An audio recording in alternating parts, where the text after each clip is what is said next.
নমস্কার, বাংলার মন থেকে বলছি সন্ময় বন্দ্যোপাধ্যায়। রাত পোয়ালি, 24 ঘন্টাও নেই। অযোধ্যায় রাম মন্দিরে রামলালার মূর্তির প্রাণ প্রতিষ্ঠা হবে। ভারতবর্ষের প্রধানমন্ত্রী প্রাণ প্রতিষ্ঠা করবেন। সারা ভারতবর্ষ, সারা পৃথিবীর চোখ থাকবে সেখানে। লক্ষ লক্ষ মানুষ ইতিমধ্যে অযোধ্যায় সমবেত হয়ে গেছেন। এর ধর্মীয় উন্মাদনা নিয়ে অনেকে কথা বলছেন। বিরোধীরা বলছেন রাজনীতির গিমিক, কিন্তু আদতে অযোধ্যা তো একটা ভ্যাটিকান সিটি পরিণত হতে চলেছে হিন্দু ধর্মের কাছে, হিন্দু ধর্মাবলম্বী মানুষের কাছে। ঠিক সেই পার্সপেক্টিভে দাঁড়িয়ে যখন সবাই ধর্ম নিয়ে আলোচনা করছেন, আমাদের মনে হলো বাংলার মনের দর্শকদের কাছে আমরা এই অযোধ্যায় রাম মন্দির প্রতিষ্ঠাকে কেন্দ্র করে এর বাণিজ্যিক দিকটা নিয়ে একটু আলোচনা করি। গত কয়েকদিন ধরে এই নিয়ে বিশ্লেষণ করছিলাম, চর্চা করছিলাম, অনুসন্ধান করছিলাম, তথ্য অনুসন্ধান করছিলাম। অনেক খবর আসছিল। পুরো ঘুরে যেতে পারে উত্তরপ্রদেশের ইকোনমিটা, কেউ সেটা নিয়ে বেশি চর্চা কিন্তু করছি না। আমি ঠিক করলাম বাংলা মনের দর্শকদের জন্য সুপর্ণ মৈত্র, বিশিষ্ট শিল্প বিশ্লেষক এবং অর্থনীতিবিদ, যিনি ভারত সরকার এবং পশ্চিমবঙ্গ সরকারের বিভিন্ন সরকারি পদে দীর্ঘদিন আসীন থেকেছেন, বিভিন্ন বণিক সভার উচ্চতম পদে আসীন ছিলেন, সেই মানুষটি সুপর্ণ মৈত্রর কাছে পৌঁছতে প্রচণ্ড ব্যস্ত মানুষ। সকাল থেকে রাত তার ব্যস্ততার ফাঁকে কিছুটা সময় চেয়ে নিলাম বাংলার মনের দর্শকদের জন্য, যে অযোধ্যায় রাম মন্দির প্রতিষ্ঠাকে কেন্দ্র করে উত্তরপ্রদেশ ইকোনমি, রাদার ভারতবর্ষের ইকোনমি কতটা ঘুরে যেতে পারে। তার কারণটা আমি আপনাদের কাছে বলছি যে ধরুন, ইসকনের মন্দিরে সারা পৃথিবীর দর্শনার্থীরা আসেন, সে নবদ্বীপ হোক বা অন্যত্র হোক, কিন্তু অযোধ্যার মন্দিরে সারা পৃথিবীর বিভিন্ন ধর্মাবলম্বী মানুষও কিন্তু আসবেন। এটা এটা এটা এটা বলার জন্য কোনো বিশেষজ্ঞ হওয়ার দরকার নেই।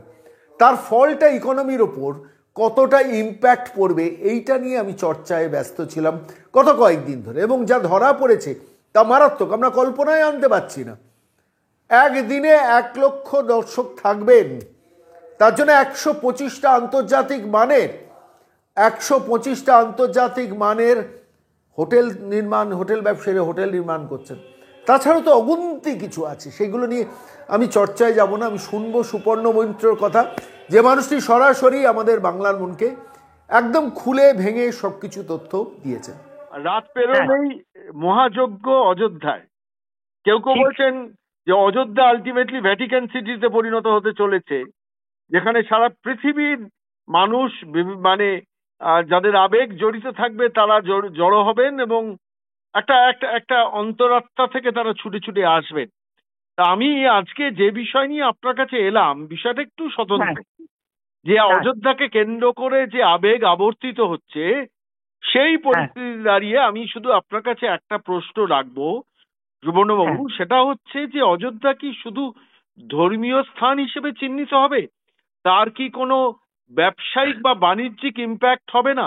আমি এই কারণে ভাবছিলাম, সারা পৃথিবীর দর্শনার্থীরা আসবেন এক, দ্বিতীয়ত বিভিন্ন ধর্মাবলম্বী মানুষজনও কিন্তু অযোধ্যায় সমবেত হবেন। সেই পরিবেশ, সেই পরিস্থিতি কিন্তু অযোধ্যা দিচ্ছে। ফলত আলটিমেটলি সারা পৃথিবীর অ্যাট্রাকশন যে শহর হতে পারে, তার তো একটা ব্যবসায়িক লাভ, বাণিজ্যিক লাভও হবে, ধর্মীয় আবেগের বাইরে, ধর্মীয় ইমপ্লিকেশনস এর বাইরে। কিভাবে দেখছেন আপনি? সন্ময়দা, আমি যেন কিরম আজকাল আপনাকে একটা প্রেডিক্ট করতে পারি। আমি জানতাম যে আপনি সবসময় এই আঙ্গিকটা নিয়ে একটা প্রশ্ন রাখবেন, এবং আমার হয়তো সৌভাগ্য হবে আপনার এই প্রশ্নের উত্তর দেওয়াতে। তো প্রথমেই বলে রাখি, কারণ 5-7 মিনিটের মধ্যে করে ফেলতে চাইবো, বেশি দীর্ঘায়িত করতে চাইবো না জিনিসটাকে। সেটা হচ্ছে যে যখন এই রাম মন্দির নিয়ে আমাদের ভারতবর্ষের প্রধানমন্ত্রী দুটো হিন্দি শব্দ ব্যবহার করেন, একটা হচ্ছে বিকাশ এবং একটা হচ্ছে বিরাসত। বিকাশের দুটো আঙ্গিক, একটা হচ্ছে রোজগার মানে কোষাগার, আরেকটি হচ্ছে কর্মসংস্থান, আর আরেকটি হচ্ছে বিরাসত। তার দুটো আঙ্গিক, একটা হচ্ছে ঐতিহ্য এবং আরেকটি হচ্ছে পরম্পরা। এবং সুতরাং প্রথম থেকেই আপনি যে অর্থনৈতিক ব্যাপারটা বললেন, সেটার কিন্তু এখানে ইঙ্গিত আছে এবং সেটা আমি তথ্য দিয়ে বলতে চাইছি। প্রথম কথা বলা হচ্ছে যে প্রায় 8,500 কোটি টাকা প্রায় মানে এইরকম ভাবে সরকারেরা ব্যয় করবেন এই 10 বছরে পরিকাঠামো উন্নয়নের জন্য, যাতে অযোধ্যাকে পর্যটনের একটা কেন্দ্রবিন্দু করা যায়। এবং একটা টাউনশিপও তৈরি হচ্ছে 1200 একর। তার কারণ আন্দাজ করা হচ্ছে যে এই প্রথম সপ্তাহে প্রত্যেকদিন 3 লক্ষ থেকে 7 লক্ষ মানে পর্যটক গেলেও মানে 1 সপ্তাহ বা 2 সপ্তাহ পর থেকে প্রায় যেটা স্টেবিলাইজ করে প্রত্যেক দিনে 1 লক্ষ করে মানুষ আসবেন। তাহলে যদি আমি ধরে নিই 1 লক্ষ করে মানুষ প্রত্যেক দিন আসবেন, তাহলে 1 লক্ষ ইন্টু 30 ইন্টু 6 প্রায় 2 কোটি মানুষ আসবেন। সুতরাং আমরা বুঝতেই পারছি যে এটার থেকে কিভাবে হসপিটালিটি ইন্ডাস্ট্রি এবং হোটেল ইন্ডাস্ট্রি বেনিফিট করতে পারে। এবং তার জন্য যারা কি করছেন, প্রথম কথা হচ্ছে পরিকাঠামো তৈরি হচ্ছে। মহর্ষি বাল্মীকি যে আন্তর্জাতিক যে বিমানবন্দর সেটা ভালো করে তৈরি করা হয়েছে, এবং উত্তরপ্রদেশ গর্ব করে বলতে পারে যে সেখানে প্রায় 6টা আন্তর্জাতিক বিমানবন্দর তৈরি হচ্ছে। রেল স্টেশনগুলো এমন ভাবে তৈরি হচ্ছে যে তারা প্রত্যেককে এত মানুষকে সেখানে নিয়ে আসতে পারেন, এবং এত মানুষ যখন সেখানে আসবেন স্বাভাবিকভাবে কি হচ্ছে দেখা যাচ্ছে যে আগের বারের যে সামিট হয়েছিল ট্যুরিজম সামিট, সেখানে প্রায় 18,000 কোটি টাকা বিনিয়োগের কথা বলা হয়েছিল, এবং 50টি লিডিং ব্র্যান্ড, তার মধ্যে Taj, Marriott, Ginger, Oberoi, Trident, Radisson, Leela, তারা সবাই সিদ্ধান্ত নেন যে তারা অযোধ্যায় তারা হোটেল করবেন।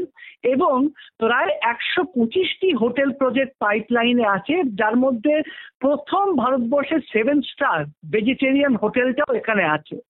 এবং এই যে প্রস্তাবিত যে মানে প্রস্তাবিত যে পুঁজি নিবেশের কথা বলা হচ্ছে, সেখানে এই হসপিটালিটি এবং এবং অনুষঙ্গিক ব্যাপার, কেন ট্রান্সপোর্ট সেক্টর, গাড়ি চালক লাগবে, গাড়ি লাগবে, সবকিছুই তো লাগবে। সেই সব মিলে এই অ্যালায়েড সেক্টরে বলা হচ্ছে যে প্রায় 45,402 কোটি টাকার আপনার ইনভেস্টমেন্ট হবে, এবং সেখান থেকে যে কর্মসংস্থান হবে প্রত্যক্ষ এবং পরোক্ষ, তার যে সংখ্যা দেওয়া হয়েছে সেটা বলা হয়েছে 53,472, এবং গত 6 মাসে প্রত্যক্ষ কর্মসংস্থান হয়েছে 10 এবং পরোক্ষ কর্মসংস্থান হয়েছে 20,000। আরো আমি বলে দিচ্ছি যা যা প্রপোজাল, সেটা মানে গৌরব দায়াল যিনি হচ্ছেন অযোধ্যার ডিভিশনাল কমিশনার, তিনি বলেছেন যে যে প্রপোজাল পাওয়া গেছে তার মধ্যে 1,000টা হোমস্টে, 2টো রিভার ক্রুজ, একটা ইকো রিসর্ট, 4টে ধর্মশালা এবং 66খানা বাজেট হোটেল। সুতরাং আমরা বুঝতেই পারছি যে কিভাবে হচ্ছে। এবং কালকে এফএমসিজি কোম্পানিরাও খুব উৎসাহিত, তার কারণ এত মানুষ আসলে তারা বিস্কুট থেকে শুরু করে আরো কিছু খাবেন।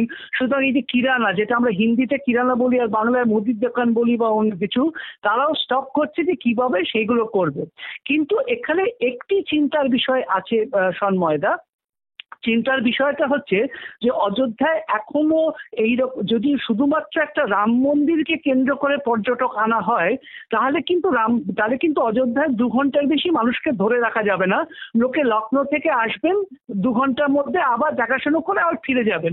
সুতরাং যারা হোটেল ব্যবসা বা এইসব ব্যবসায় আছেন, তারা মুখ্যমন্ত্রীকে বলেছেন যে আপনারা যদি সরজু নদী বা অন্য জায়গায় রিভার রাফটিং থেকে অন্যান্য জিনিসগুলো না করেন, তাহলে মানুষকে কিন্তু দুরাত্রির জন্য এখানে ধরে রাখতে পারবেন না। এবং আপনি আগেরবার যেন ভ্যাটিকান দিয়ে বলছেন, শুধু ভ্যাটিকান কেন, আমি বলতে চাই যেরকম ভাবে বেথলেহেম মানে প্যালেস্টাইনে যেখানে যিশুর জন্ম নাজারেথে, সেখানে চার্চেও যেরকম প্যালেস্টাইন অনেক মানুষ যান 25শে ডিসেম্বর যিশুর জন্মদিনে, বা ইসরায়েলের জেরুজালেমে যখন যিশু সেখানে ক্রুসিফাইড হয়েছিলেন বা ক্রুশবিদ্ধ হয়েছিলেন, সেখানে ঈস্টের সময় বা সারা বছর দেখতে যান, তার থেকে ইসরায়েল সরকারও রোজগার করেন। মেক্কাতে প্রচুর মানুষ যায় যেখান থেকে সৌদি আরব রোজগার করতে পারেন। সুতরাং শুধু ধর্মিক কারণেই নয়, এই যে অযোধ্যা তৈরি হচ্ছে, এটি একটি ঐতিহ্য এবং আধ্যাত্মবাদের সংমিশ্রণ তৈরি হচ্ছে সন্ধ্যায়। সুপর্ণদা, আমি সবই বুঝলাম। আমার একটা প্রশ্ন আপনার কাছে, মানে আমি হ্যাঁ, যেটা বলার চেষ্টা করছি, কর্মসংস্থানের ব্যাপারটা আপনি একটু ইঙ্গিত দিলেন।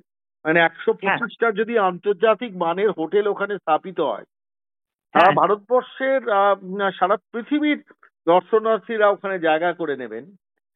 ঠিক।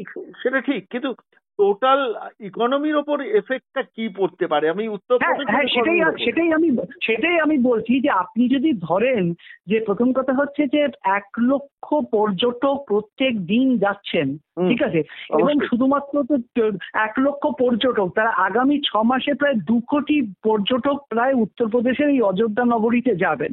সুতরাং হোটেল শিল্প, হসপিটালিটি শিল্প এবং অ্যালাইড সেক্টর, ট্রান্সপোর্ট, তার কারণ হচ্ছে মানুষ তো গাড়ি করে ঘুরবেন, entertainment industry, food restaurant industry, সুতরাং সব মানে ফুড এন্ড বেভারেজ সব মিলে এটাকে একটা, এবং পরিকাঠামো যেটা তৈরি করা হচ্ছে, তার কারণ মানুষ যাবেন কি করে, সেই জন্য ভারত সরকার এবং ইউপি সরকার মিলে তারা পরিকাঠামোয় খরচা করছেন, এয়ারপোর্ট তৈরি মডার্নাইজ করা হয়েছে, রেল স্টেশন তৈরি করা হচ্ছে, এবং প্রত্যেক জায়গা থেকে ডাইরেক্ট ফ্লাইট, তার মানে পরিকাঠামোগত উন্নয়ন তৈরি হচ্ছে এবং সেখানে বিনিয়োগ হচ্ছে, হোটেল ইন্ডাস্ট্রি, ট্যুরিজম ইন্ডাস্ট্রি তৈরি হচ্ছে। সুতরাং এবং প্রত্যেক মানুষ আসবেন, সুতরাং ওভারঅল ট্যুরিজমটাকেই পাখির চোখ করে কিন্তু উত্তরপ্রদেশ কিন্তু অযোধ্যা, লখনৌ কিন্তু মানুষ যেতেন, কিন্তু অযোধ্যা কিন্তু নতুন একটা জায়গা সারা পৃথিবীতে করে নেবে সন্ময়দা এটার ফলে। আমি শুধু শেষ করব একটা কথা বলে।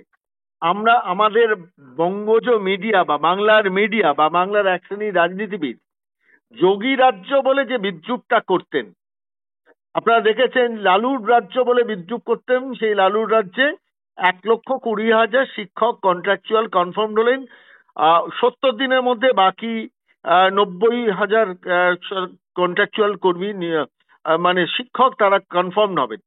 আর এই পার্সপেক্টিভেই আমি বলছি, আমরা তো যোগী রাজ্য বিদ্রুপের সুরে বলতাম, তো সেই যোগী রাজ্যই তাহলে আমাদের লজ্জা দেবে, কি বলেন? মানে আলটিমেটলি স্যামসাং, আমি এই প্রসঙ্গে একটা, আপনি যেহেতু ইন্ডাস্ট্রি নিয়ে স্পেশালিস্ট, আমি সন্ময়দা একটা কথাই বলতে পারি।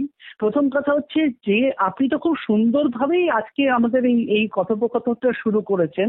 প্রথম কথা হচ্ছে যে আপনি দেখুন তামিলনাড়ু, গুজরাট, মহারাষ্ট্র, ঠিক আছে, সেখানে তো বিভিন্ন সরকার বিভিন্ন থাকেন, কিন্তু সেই রাজ্যগুলো শিল্পায়নকে পাখির চোখ করেছে। আর আমরা 100 দিনে কাজের শিরোপাটাই পেতে চাই, এটাই বোধহয় বলে দেয় যে আমাদের লক্ষ্য কি এবং তাদের লক্ষ্যগুলো কি। আমি শুধু আপনাকে শেষ করবো একটা কথা বলে। আপনি জানেন যে চীন থেকে যখন স্যামসাং তার পাত্তারি গুটিয়েছিল, সারা ভারতবর্ষের মধ্যে তারা উত্তরপ্রদেশকেই বেঁচেছিল, তাই তো?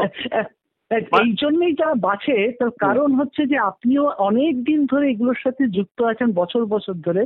আমি একটাই কথা বলছি যে কেন ইন্ডাস্ট্রি কোথায় যায়, ইন্ডাস্ট্রি যেখানে তার ইনভেস্টমেন্টটাকে সেফ মনে করে এবং সেখান থেকে রিটার্ন পাবে মনে করে, ইন্ডাস্ট্রি কিন্তু কোনো কালার বোঝে না, সে বোঝে where the investment is safe.